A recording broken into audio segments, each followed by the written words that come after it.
And we're live, streaming from the footsteps of New York City. We are Music Matters with Jason Tramm, and we're delighted that you can join us for our unique podcast community, where we explore the issues and challenges of the musical world as seen through the eyes of distinguished colleagues. Please remember to subscribe to us on YouTube and smash that bell icon for the most up-to-date information on upcoming guests and topics.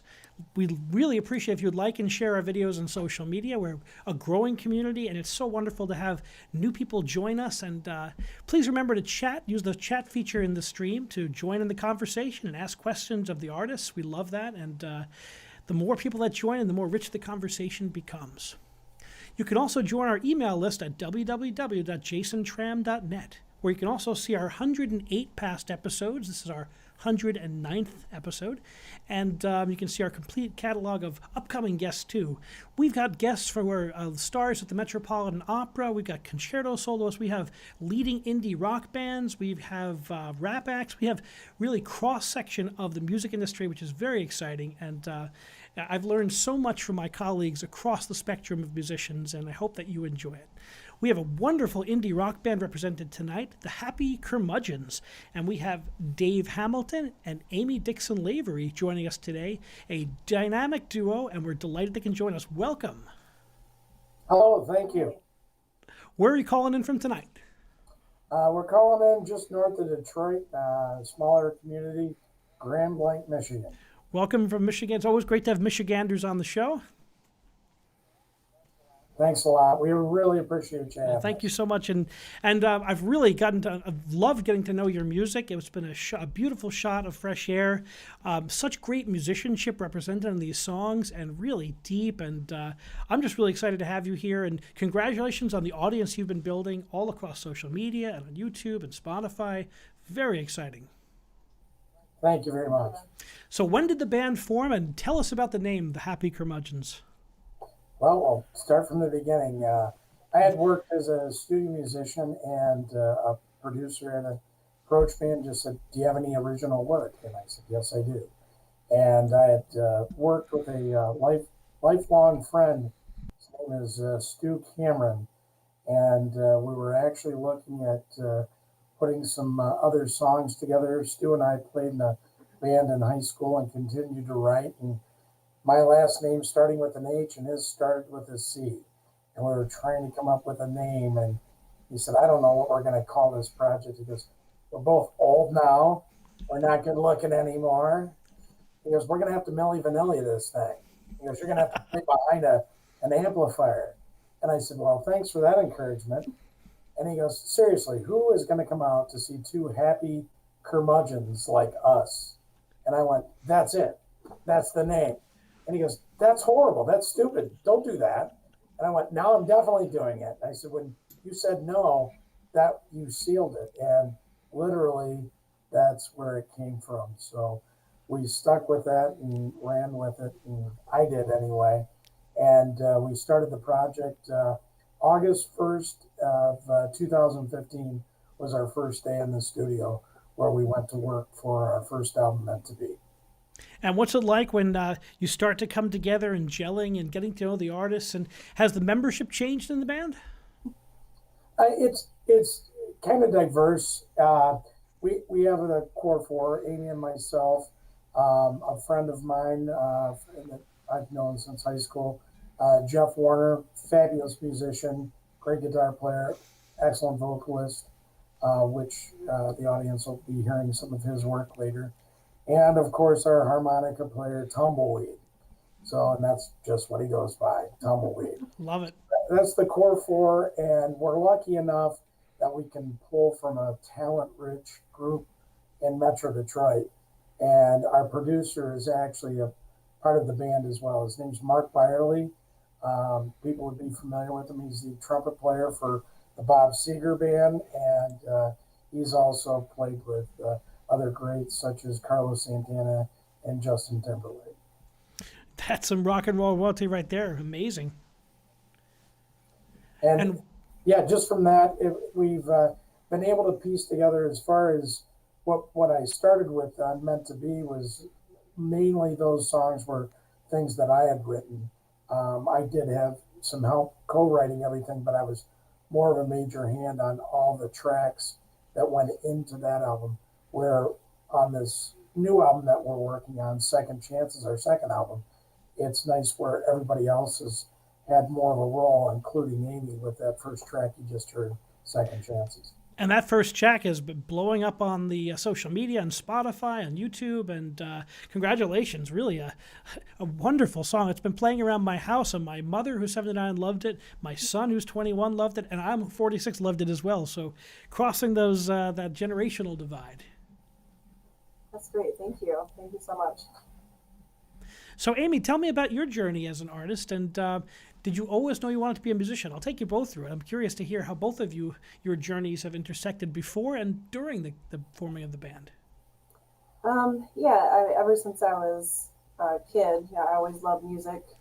Started with sitting next to my brother on the piano bench while he played songs. He could play anything by ear, and he got me into listening to Beatles and Stones, and I grew up with my parents listening to only country and bluegrass, and from there kind of formed my own view on music and what I wanted to do.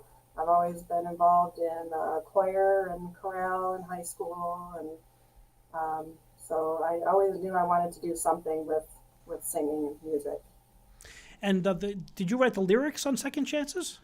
Yes, we wrote it together. He had an idea, the melody, and I heard it, and kind of just some things came together, and we just kind of worked on it together. And I'm always fascinated what comes first, the chicken or the egg, the lyrics or the music, and how they fit together, and how the combination changes as you kind of flesh it out and as it becomes organic. Tell us about the process on Second Chances. Well, the big thing with that, again, was we had come up with what we were going to do acoustically with it, and had that pretty much worked out, where it was the three of us, myself and Amy and Jeff, which turned out to be the guitar lead that you can hear in the song. Mark Byerly, our producer, was the one that had even further vision as far as adding the strings to the song that I think really brings a breath of fresh air into building that crescendo. It takes a while for that song to build to where it does, and I mean it's still a mellow tune. I love it, and a lot of music's missing that arc, that kind of that building arc. You're not afraid to start slow, low. The cello comes in; it's a really nice color as it comes in, and then as it builds, you got the backing vocals, and everything just kind of hits at once. It's really a great. I think that's. I was telling I always talk about contrast. So music today, a lot of it lacks contrast, and that's really like an essential element of making a great tune. Well, and her line that still permeates for me is that if I could fly all the way to Saturn, I would float between the rings. I love that line. And that artwork that is on the CD cover, and if people go to YouTube and when they see that, that's actually from Don Campo. He's a DJ out in California that played our music. And when I played this song for him, I saw the artwork and just that image of Saturn. And he said, I'd love it if you'd use it. Just take it, no charge. And wow. It was perfect for what we were doing. And then Mark was able to blend in the backing vocalists. All three backing vocalists down there were people that had performed with Mark in studio and with Bob Seger. And you hear the B3 organ in there, which I absolutely love. That's Jim Moose Brown from the Seger band as well. Mark's adding some extra keyboards, but Jeff Warner's on guitar, and Takashi Ayo, a Detroit winning music award winner, he was able to add the bass there, and we have Rick Beeman on drums, and it's one of those things that just culminated in the perfect storm and got to the point that it did. And we did win a WHAM award, a WAM, a WHAM award on last year with it for best song for Americana folk as well. What does WHAM stand for? That's incredible. Now you put me on the spot. I'll look it up. I knew it. It has to do with independent artists. I know that. But Amy's actually been featured now as far as women in indie rock. She's been Fantastic. top 10 new voices to listen to. And I know they're going to be extremely pleased that I forgot what it's. I'll put it in the description. That's no worries. You won't be surprised that I did that as well. So, as Amy, I'll tell you one of my little caveats. We'll get on stage and I'll forget my own lyrics that I've written and I make stuff up. So. My summer job is I'm the music director at Ocean Grove, and we have a 6,500 seat, basically a large church. But we've had a lot of great artists like Smokey Robinson would come through, and Aretha Franklin would play there, and Tony Bennett would play there. And I saw Kenny Rogers forget his lyrics to "The Gambler." I'm like, oh. And they're in front of them. I mean, they're right there on the prompter. You know what? I would just give him the thumbs up. Kenny, I understand where you're coming from. So we get it. He's a great artist, so he's fine with me. Exactly. I'm just happy that it's live and it's not Pro Tooled. And that's just it. And the amazing thing, what I want to throw out too for the listeners tonight too, when you hear Second Chances, that's her doing that. There's no auto tune, and she did that all in one take. Oh wow! Yeah. Oh, fantastic! Aren't quite the same. That's that background in choir. I'm a choir director, and I'm very happy. It teaches you skills. You have to listen. Just listening to your colleagues and reacting and making music in the moment. I mean, more and more, everything's pre-recorded. Everything is Velveeta processed, and it lacks the actual human touch to it. And that's what I think is important for us. When you listen to our catalog, what we have out already, the best part about having all these individuals be part of the project, and my blueprint has kind of been from Donald Fagen and Walter Becker, how they did Steely Dan. Same thing. Get the best people you can to surround you and let their influence and their genius shine through. And don't be afraid to take some advice and listen to somebody else, because you always have an idea of where you think it's going to go, but by the time you get to the end, you're like, wow, that took a couple of turns. That's different. And you're happy with the result. That's amazing. So Dave, tell us about your journey as an artist. And I know you have a fascinating double life, so I look forward to telling that to the audience. Well, I started off at the Ohio State University, and I ended up going to Miami of Ohio, just north of Cincinnati. And I majored in pre-medicine and I minored in music. And the best part about getting into the music program wasn't just the blasé part of musical theory, which we all know, but they had an electronic music program at that time where we started with an intricate part, which would be like John Cage. But it was really interesting. One of our guest lecturers that they brought in was Laurie Anderson. And the strange thing there is that while I was at Miami, I ended up talking to her future husband, Lou Reed, after a musical competition. And we finished in the top 4 competition with 89 other bands. And Lou had to tell me that I wasn't moving on. And part of it was hearing that said the other judges didn't feel my vocals were that strong. And he said, the perseverance that you need is that you're a great songwriter, in my opinion. And he said, but you can get way better, but you've got to find your audience, because that's what we did with the underground. And he said, so you're always going to hear, you don't measure up, this doesn't work. He goes, do you love making music? Don't quit. That's all I can tell you. And that meant a lot to me, especially with Lou and meeting my other friends that didn't appreciate Lou because of his vocal styling. To me, it just made him more endearing. And when you read his lyrics, you can see the genius. There's a grittiness and a rawness that is so beautiful in his art. It's life. It's life. He brings life to people. Might not be the most beautiful side of things, but he brings a story that's poignant that a lot of people might not see. And I was able to meet him while I was at Miami. I got to meet Neil Young, fabulous songwriter and an individual that could have just gone on with his day, but took 20 minutes out of his day to talk to me and wanted to know what I wanted to do.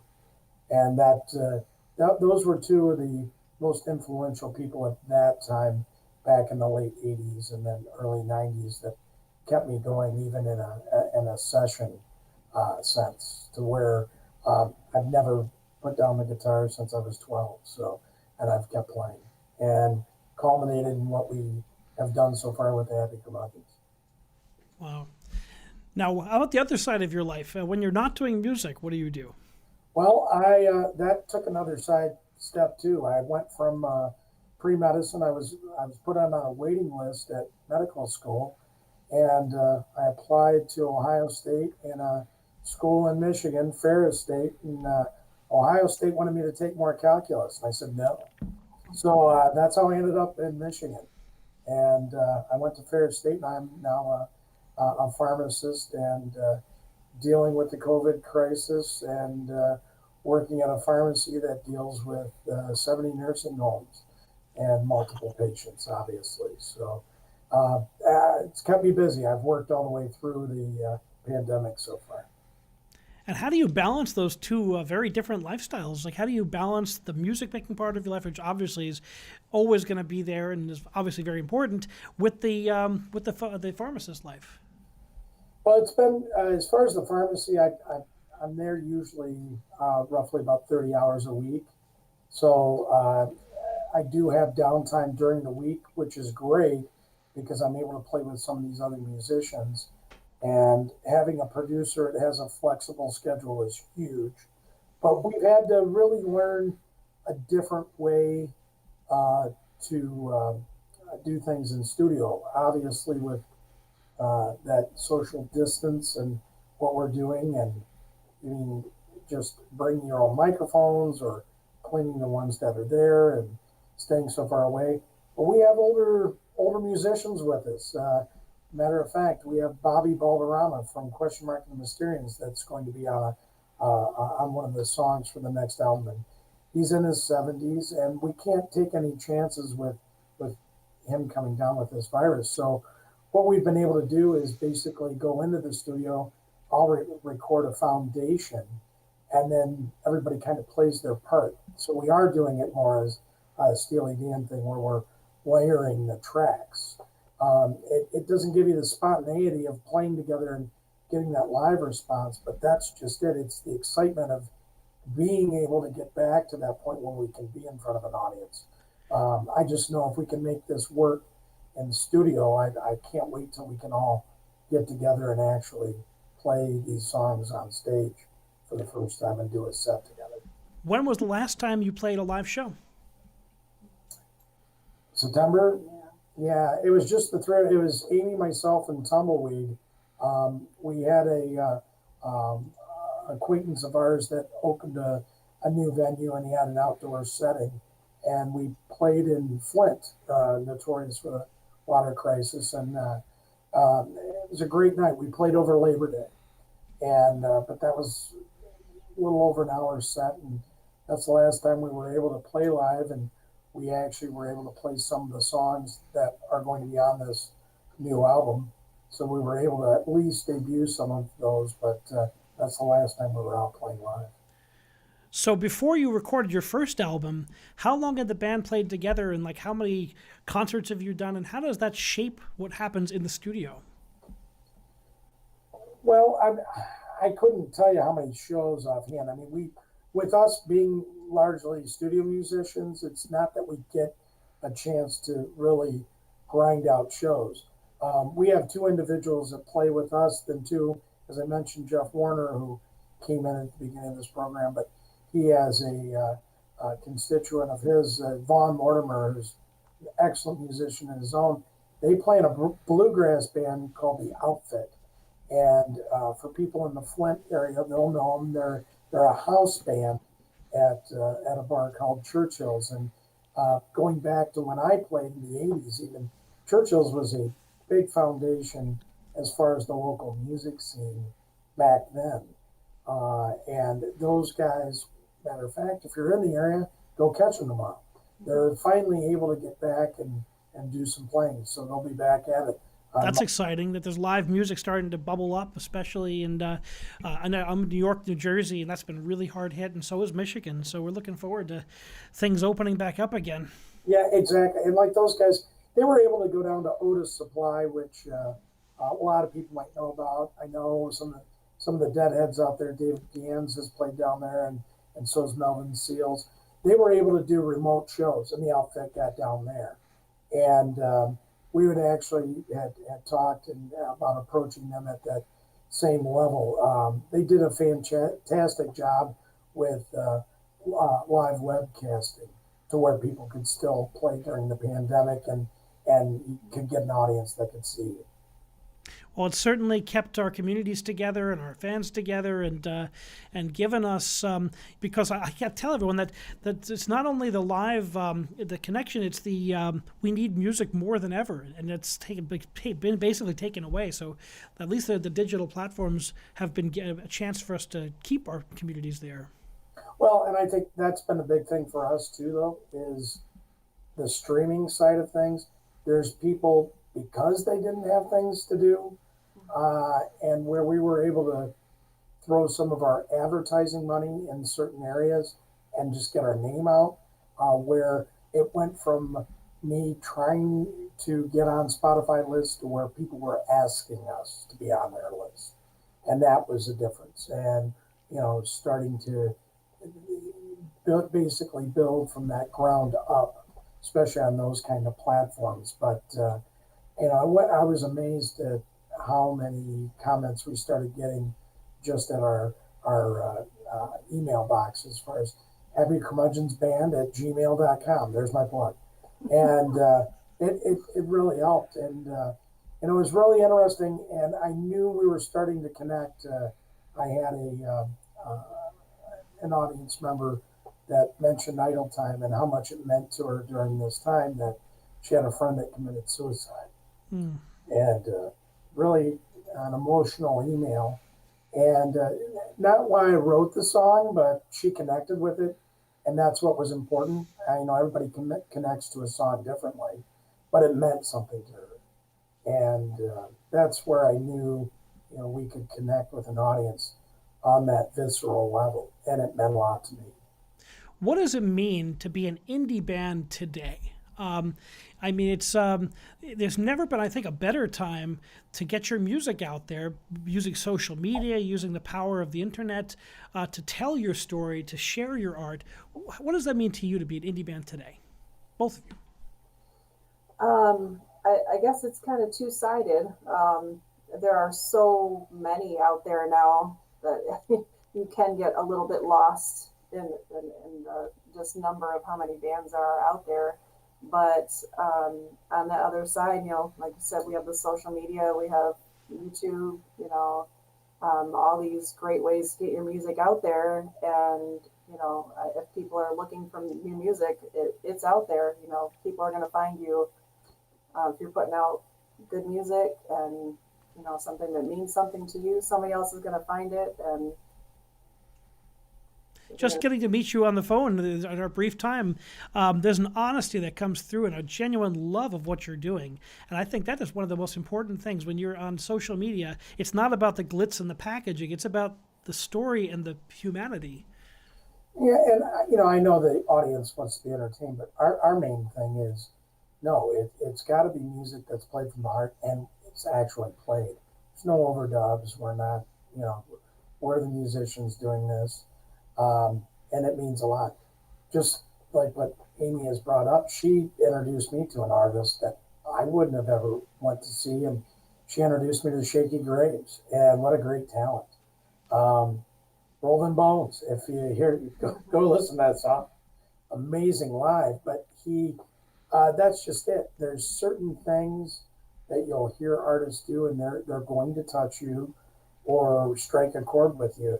And hopefully, we can be in that wheelhouse. The thing with our catalog is critics have said that, like, our first album it sounded like a bunch of singles, but to me that was also a compliment because it shows the diversity in how many genres we can play in. And that's just it. We didn't want to be nailed down. And I think the worst part is falling back and unfortunately the Nickelback syndrome.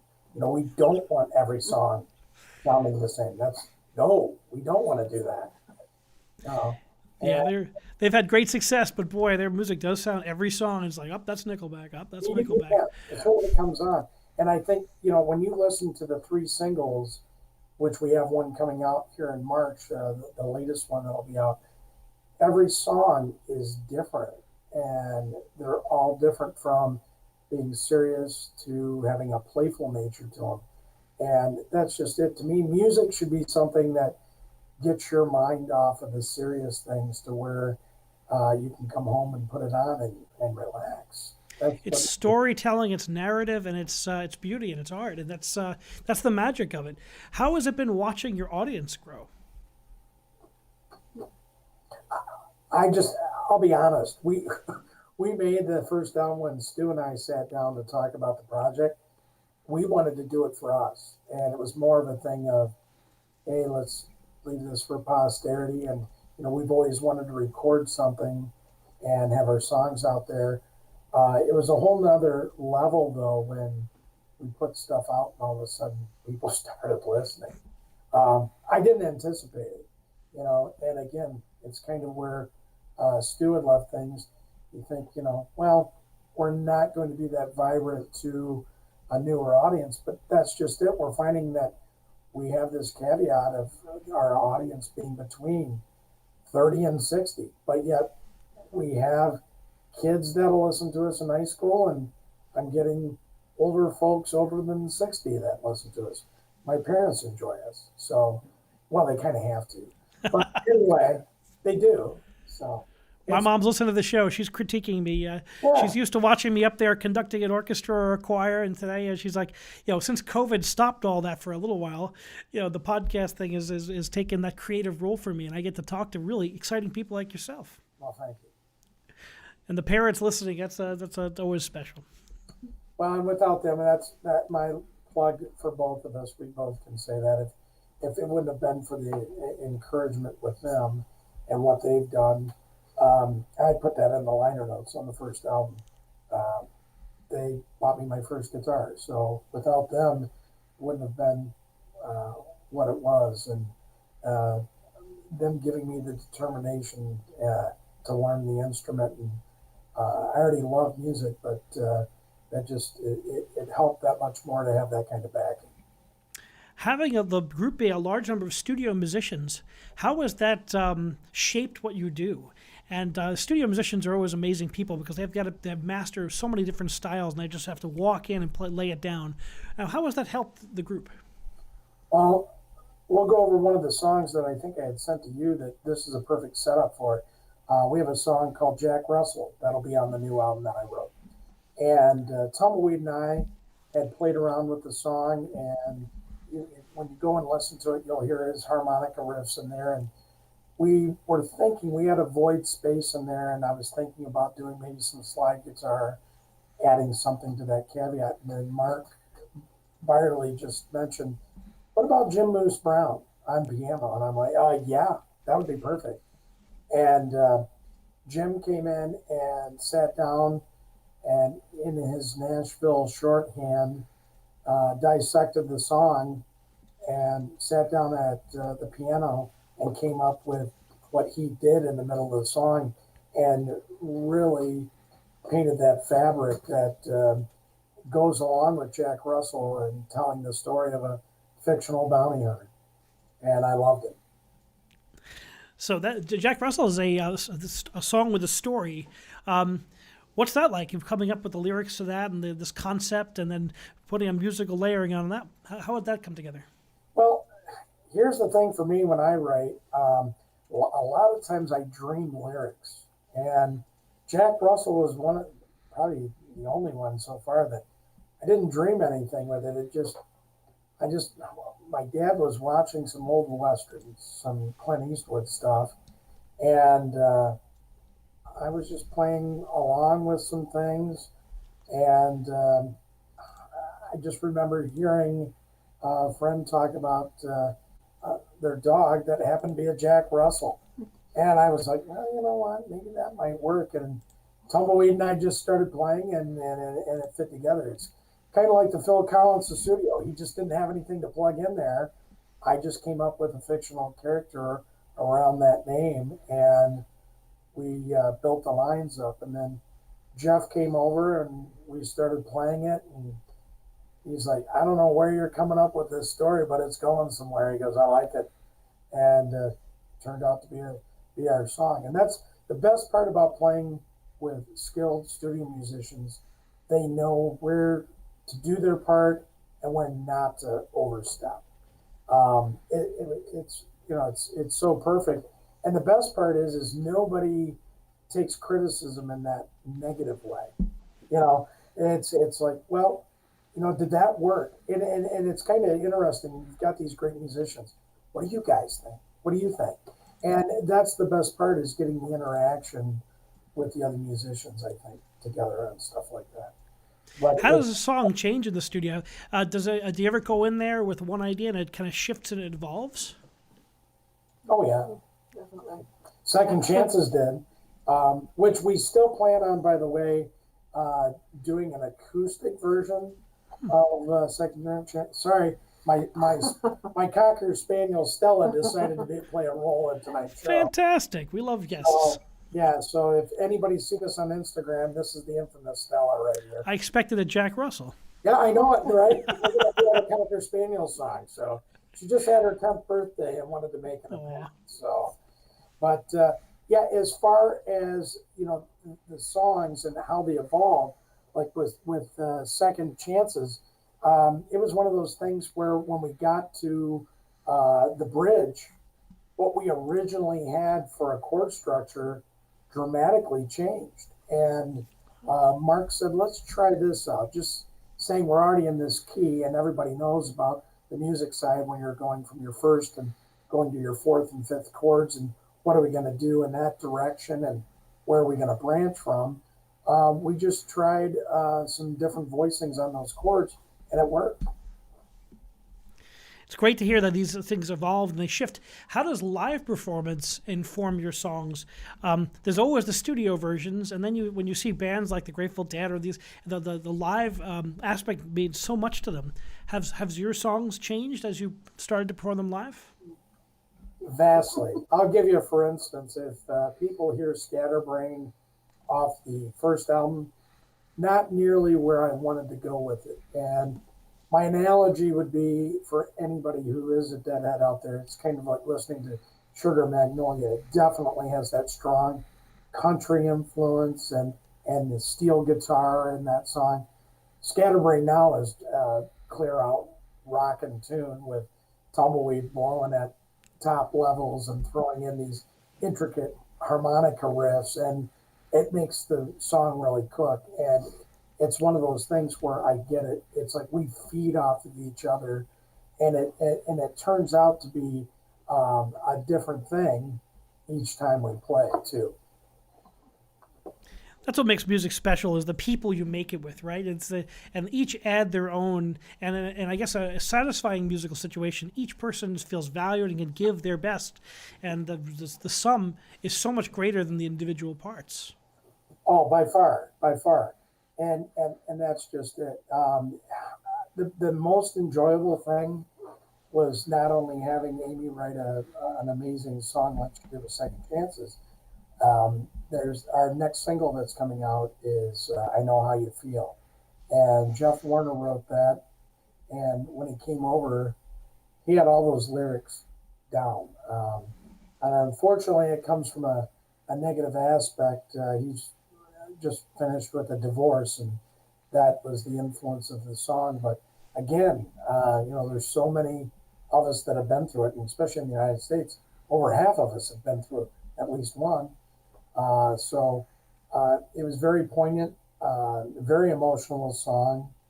And I remember just hearing it, and I told him, I said, it's fantastic.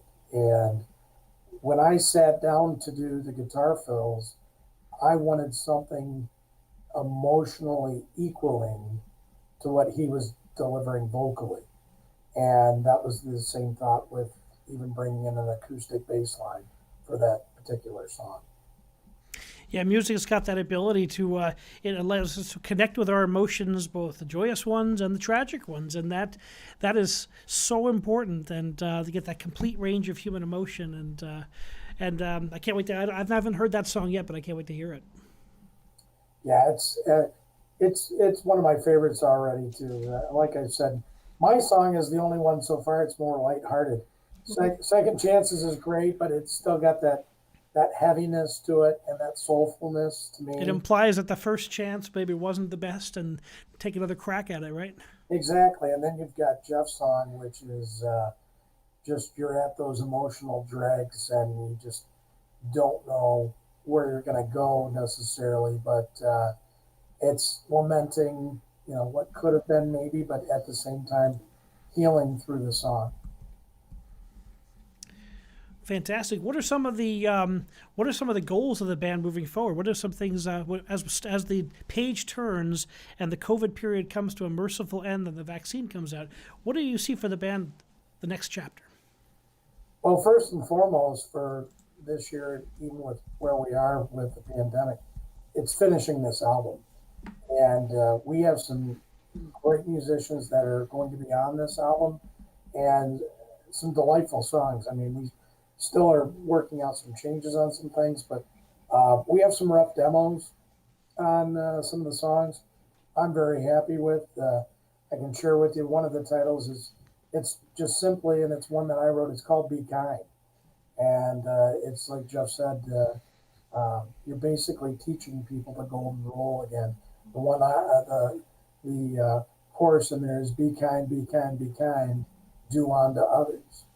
And it's just simple and simplistic. And Jeff's hoping that we can get onto Sesame Street with that song. So we'll see.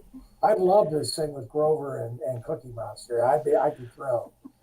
So I had a famous opera singer. I worked with Sam Raimi, who was the defining bass for 50 years at the Metropolitan Opera, and I got to work with him towards the end of his career. And I was just coming up into the business, and I picked him up at the airport to do a show, and that was like the highlight of my life as a young conductor. And I said to him, I had little kids at the time. I said, my kids loved your work on Sesame Street. Because he sang the Carmen aria, he sang it with the Sesame Street cast, and it was the funniest thing I've ever seen. The guy's got a great sense of humor, and he laughed, and we were friends after that. it's amazing how much even on that would stick with you like that. But that's why I said that'd be an ultimate thrill for me. I'd love to do that if we could never get to that point.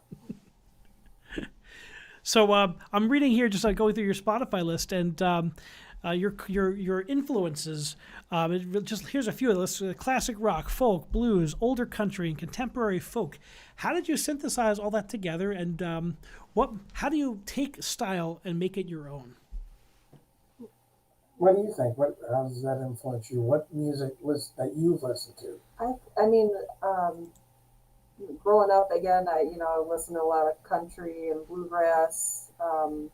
Patsy Cline was one of my favorites, and Reba McEntire, and I've kind of, I guess, tried to emulate that a little bit in my singing styles. And when you pair people together, and like he was saying, all of us being studio musicians and coming together, everybody kind of brings their own style together, and you see what works and what doesn't, and what comes out of it is just something different. And it's just not country. It's not.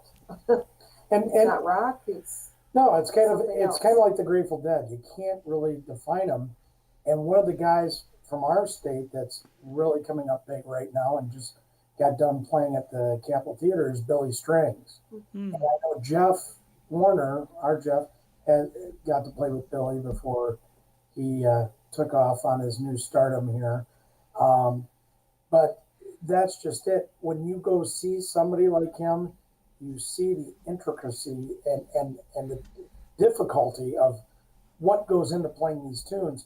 But the thing that amazes me is somebody his age with the appreciation of that older music. And with me being get into the Grateful Dead, they got me into Bill Monroe and Doc Watson and Jeff too. Jeff does a great version of Tennessee Stud that I love live. And that's just it. We can go from those kind of traditional songs where the audiences don't necessarily know them from hearing them on the radio or a streaming service. And it's funny when they're like, "Man, that was a great song. I don't know how you wrote that." And it's like, "Either do I," because we didn't. But it's introducing that music to a new audience and not letting those formats pass away. But just as far as the music being that important, a lyricist like Bob Dylan to me is hugely important. And I was lucky enough to see him even play with the Grateful Dead, and that was his music again. I know how other artists can take Bob's stuff and do it at a different level, but what a strong, and that's not even a word that he's deserving of, but that type of songwriter that can evoke that type of imagery. That's what I wanted to do with things that I wrote. I read there was a Bob Dylan. There was one of I forget what song it was, but one of the famous songs with the napkin with the lyrics on them. It was auctioned off for like ungodly sum of money. I just love that he penned that on a napkin, and there it is, and it's immortalized forever in all of our subconscious because the poetry grabs the zeitgeist and is so powerful. And it is, and again, he's able to connect with an audience, and I just like watching the Rolling Thunder review with Martin Scorsese's revisiting of that. Just the power and magnitude. And again, that was just something that they put together and went on the road with other musicians. I mean, look at his. Not only was Roger McGuinn mixed in with that, but he had Nick Ronson on guitar. And it's amazing that they could put everything together and come out with what they did that ended up being Blood on the Tracks and Desire. So that's kind of where we want to be. I want us all to be able to tell our stories through music, and I just know with the group we've got, I trust everybody entirely in this group, and that's huge. I mean, it is. It's a family. We might not get together as much as we like, but that might keep us together a little bit more too. But it gives everybody that space and freedom where we're not tired of each other. And when we get together, it's amazing. It's like you don't want it to end. Let's dig into the COVID period. And how did COVID? I know that the album was slated to be released in 2020, but COVID, of course, I think it slowed everything down. How did that change the recording process, and how has that changed the working environment for bands? Well, I'll set this up, and then I'll turn it over to Amy too to talk about her next song. The biggest thing is that we were able to reflect on some songs. I know Jeff had started one called All on You that will be on this next album. And I changed the fills and solos on that 3 times. They always tell you as a musician, you're done, put it in the can. There were just some other things that I had heard, and that actually it worked out for a change. Same thing with his latest single, with I Know How You Feel. I had some loose ideas, but once I heard how poignant his lyrics were, I wanted a solo and fills that matched that kind of intensity. So it's given us time to where we didn't have that before.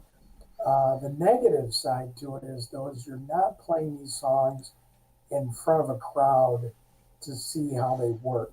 And that's where Jeff's experience with the outfit has really pulled things out for us, where he's like, look, I know this worked for us, and, we did this every week for 6 months, and, we knew what songs to line up that would be, big hitters. So that's where we're missing that. We're kind of going out there, beyond the curtain, not knowing if the songs are going to connect right away or not. But that's the beauty of it too. Like Scatterbrain doesn't connect the same way on the album as it does live, and I'm hoping that translates. But I'll let Amy take over. She's writing a new song with Von Mortimer from the outfit, and that's definitely in that bluegrass vein that they had going. Fantastic. Thank you, David.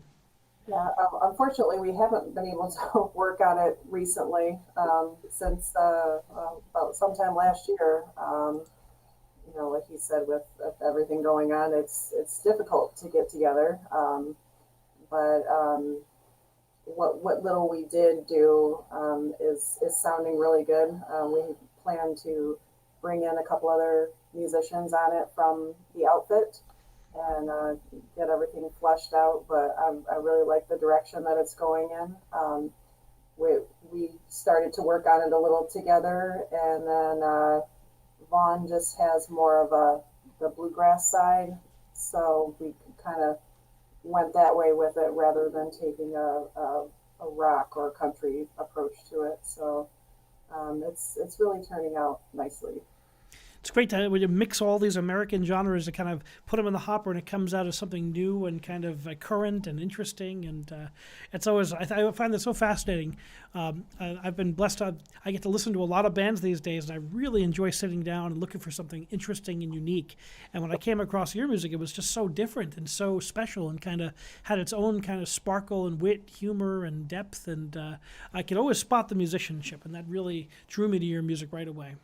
Well, thank you. And like you were saying, it wasn't just getting that response, and from what you're seeing, on Spotify and the results we got there.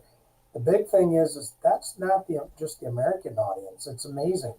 We've been heard now in over 200 countries, and I'm getting comments from people in all different areas, and that was the outreach I didn't expect that we'd hit. But that just shows you how strong music is, that somebody can hear something and make that connection. And those people that are getting a hold of me, they might be responding to that first song, but they're listening to more of the catalog. And when they like more than one song, it's thrilling. I found with a lot of the bands I really like, the first Spotify was listing your top hits, so to say. And once I get past those 5, I usually find my favorite songs after that. And that's what I'm the same way. I mean, there's things that I listen to. It's like, Amy had brought up, we've seen the Rolling Stones together live a few times, and you listen to their stuff, and of course everybody knows, like, she'll tell you, like, I'm like, oh man, Satisfaction. She's like, not all of us have seen them 30 times, Dave. You have. But it's like, I like a song like Time Waits for No One off of Rock and Roll. And just the musicianship that Mick Taylor brought in with that voicing and hearing that characteristic Les Paul of his and the way he could voice songs. He takes you somewhere else on that. So Can't You Hear Me Knocking is my favorite song. So it's those kind of things. They might not be the most common songs that people hear, but it's voicings that just, I don't know, maybe musicians gravitate more to, but it means a lot more to me. But just like what you said, it's not that I don't have appreciation for the popular tunes, but there's some of these other ones that just mean so much. Isn't that funny? How did you know that when you put Second Chances on, that was going to be like just launch off, or did you feel it, or was there any, or did it just happen organically and you just kind of ride with it? I'd say organically. I want to hear her response. My thing is that we had a vision of where we wanted to go with it, but our approach on all these songs were get it down to where it sounds good to us, and that's where the Lou Reed thought resonates with me. If it sounds good to me, we can find an audience that's going to like it as well. But it just has to be at that level where we want to be, and be as good as we can make it. And that's where I was happy with this song. When I heard it, I was like, we couldn't have done it anymore. Fantastic. So, what advice do you have to young people coming up in the music business today and wanting to get involved? And what do you say to people who are starting out? What do you think? What would you tell people starting out in music? Play. I mean, do everything you can. You've got all these social media outlets. Get up, put your stuff out there. If you got something inside you want to share with people, put it out there. If you have somebody that can let you play a show, do it. Yeah, I think getting out in front of the audience and just furthering what Amy was saying is first getting that notion together and putting your thoughts down. And it's best to come up with something original. What we're just now getting into, and I'm just bringing in a new crew to do this, is where we're going to be doing a lot more live streaming. I just, frankly, with my day job, have not had the time to sit down and do that on my own. So it's bringing in some people that can help me to facilitate this, to get it out. And I think, that's where I'm happy, is we have this audience without really having enough live on YouTube. And I want to change that. And I think for the newer acts, do what you can. I know the copyright thing is kind of a pain, but I think Amy will tell you, as far as a lot of these shows where they see these vocalists, they're covering something by somebody in a unique way that draws attention to them. And I think you can do it through your own music as well. And that's the best thing. But what she's saying is you've got to make sure, you're past that fear to go out and play in front of everybody. It's not going to be perfect. You break strings. You're going to play a wrong note. How do you get past that when you do it? Or forget lyrics? And that kind of thing. And they always say you learn when you fail. You learn more if you take it and really think about it and come back strong. And everything's a lesson in life. And getting out there and the crucible of performance, I think that's so critical to advancing people who are artists, just getting that next level. And just have rhino skin. Because there's going to be plenty of people that don't do this well that'll tell you you don't either. And you just need to persevere and stay the course and believe in yourself. If it's your dream, believe in yourself and do it. Well, thank you both. How can people find out more about Happy Curmudgeons and to get your latest news? How can they engage with you guys? Well, our website is happycurmudgeonsband.com. That's one spot. Facebook, please jump on Facebook. We're there. You'll find us. Just look up Happy Curmudgeons, and it's CURMUDGEONS. That is my favorite thing in foreign countries, is having those people try and say curmudgeon. So that was the other thing my friend brought up, because that's a stupid name. People aren't going to know what it is or how to pronounce it. And a lot don't, and it's made it fun. So, but finding us on Facebook.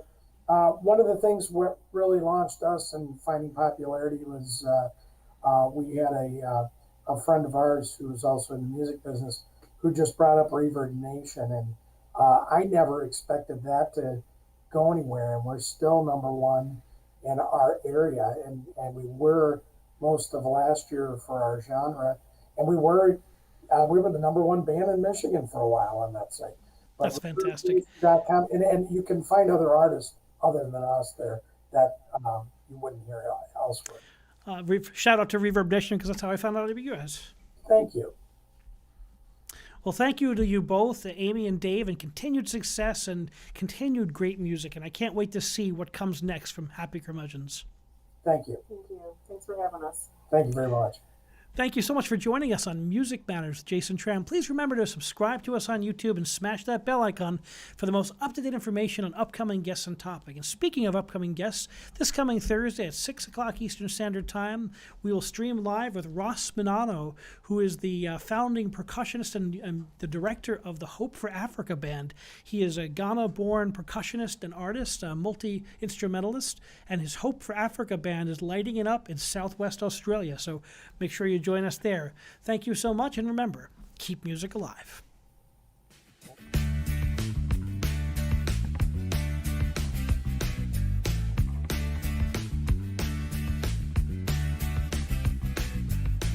Hey, babe, what's going on? Hey, babe, wanna come along? Fire hopping on a Saturday night, Sunday morning feels alright with you.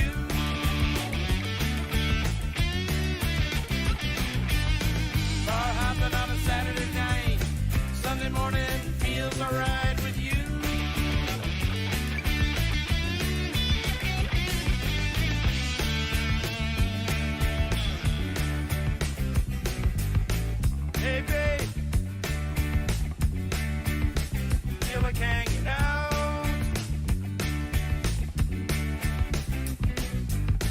Hey, babe, won't leave it down.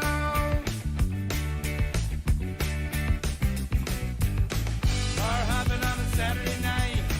Sunday morning feels alright with you.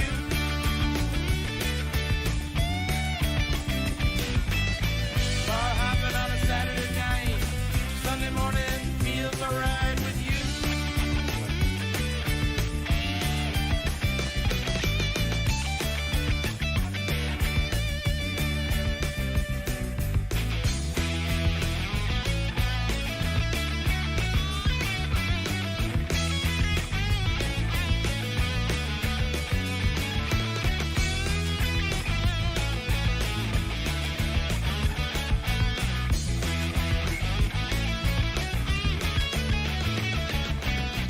Bar hopping on a Saturday night. Sunday morning feels alright with you.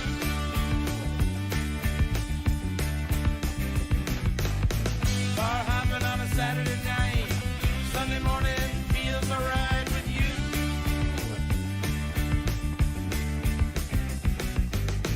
Hey, babe, let's have some fun.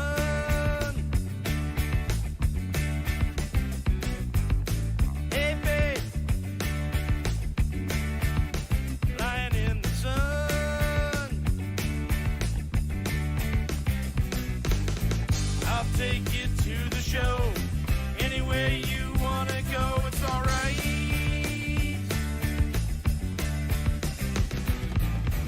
I'll take you to the show. Anywhere you wanna go, it's alright.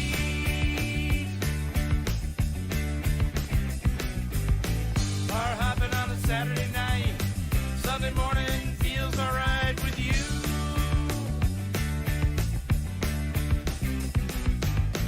Bar hopping on a Saturday night. Sunday morning feels alright with you.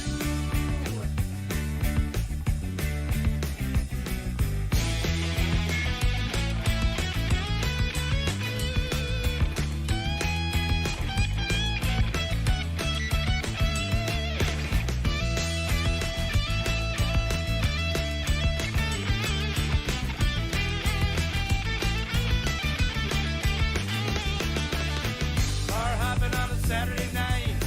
Sunday morning feels alright with you.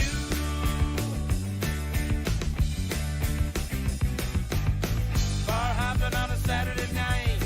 Sunday morning feels alright with you. Sunday morning feels alright with you. Sunday morning feels alright with you.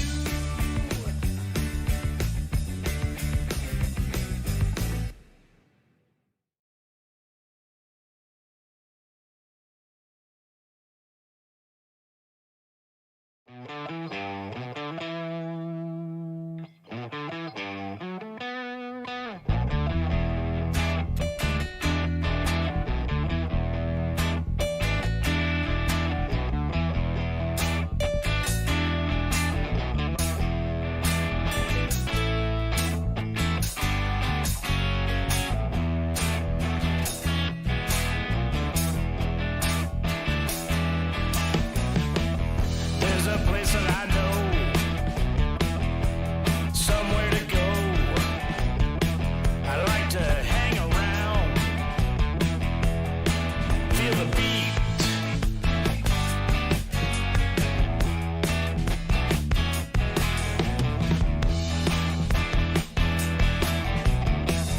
Downtown is the place, into the race. Listen to it now. You feel it later.